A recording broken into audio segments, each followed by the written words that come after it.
Hey everybody, I just saw the Weeknd new movie, Hurry Up Tomorrow, and all I could think is hurry up, I want this movie to be over. So the main term I've seen tossed around for this film is vanity project, meaning that the writer, director, and main actor all had a big part in making this movie, and it's also pretty much about them. And while that may sound like a pretty narcissistic movie idea, some of the most classic, famous movies of all time actually fell into this category, such as Spike Jonze adaptation, Fellini's 8.5. But unfortunately, Hurry Up Tomorrow does not join the categories of those movies. Movie opens with these very blurry close-ups, which is a visual style that it continues throughout most of the film, shot on these anamorphic lenses. This movie is directed by Trey Edward Shults, which is the main reason why I saw this film, because I'm a very big fan of his previous other works. The ones I've seen are It Comes at Night and Waves. Two fantastic films that really use his very specific way of shooting things with aspect ratio changes, these anamorphic lenses, these crazy spinning car shots he likes to do, which are all to be found in Hurry Up Tomorrow. They definitely look cool and artsy and pretty for specific moments. You know, you get a lot of cool neon club lighting in the scene, a lot of montages of characters doing drugs and screaming, you know, the whole cinematic shabacle. But for instance, every scene where The Weeknd has to perform in this film, it very much looks like they shot in front of an LED wall or a green screen for an entire crowd. And man, The Weeknd cannot act. I get he is literally playing himself in this movie. Like, it should not be that hard of a role to achieve, right?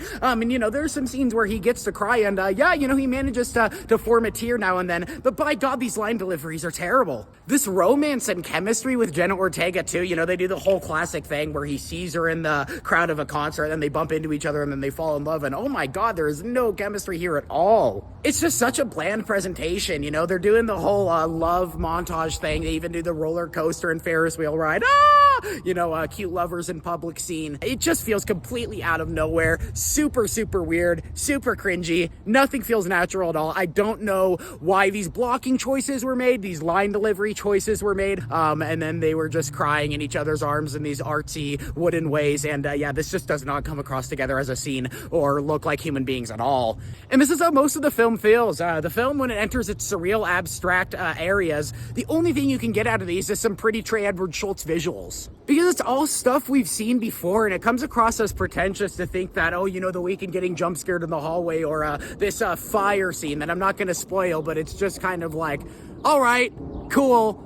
Why do I care? Barry Keoghan is trying his best in his role, and he's easily the most interesting character on screen because he's Barry Keoghan. Like, this film just really doesn't feel like it has a reason to exist. If you listen to the last song on The Weeknd's last record, it covers all the emotional, you know, traumas and backstories that he covers in this movie. If you don't believe me, the literal main emotional climax pulls in this movie are just him singing that song. I'm giving Hurry Up Tomorrow a 2.3 out of 10. All right. Now I just gotta find Cassie. Cassie. Oh yeah, I know Cassie. Who the hell are you? Hey, don't you worry about that. Don't you worry about that. I can take you to her. Go on, follow me, follow me.